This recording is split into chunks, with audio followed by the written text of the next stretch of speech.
Now, I have been sued for defamation before, and this is really crucial, actually, which state laws you are going to abide by as this case moves through the courts.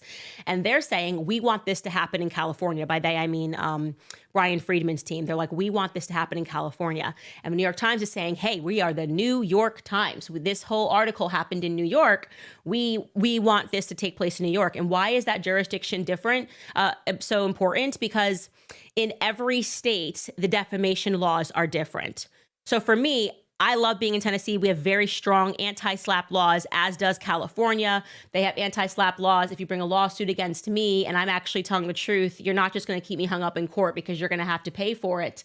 Well, he wants this to be in New York, and the reason why he wants that is because they're going after the New York Times for false light and invasion of privacy.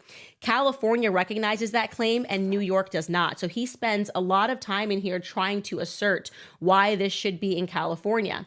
He also says that California extends no greater protection to opinions than the Constitution, whereas New York, it goes above and beyond the Constitution, trying to protect these reporters who often engage in smearing. So that's why the New York Times likes to be in New York, because they lie a lot, and they lie so much that they sometimes get people put into prison. You know, if you look at the Harvey Weinstein case, that's my viewpoint on how that went down with the New York Times. And so you want to be in a state that's even more favorable than the Constitution when it comes to your ability to defame someone.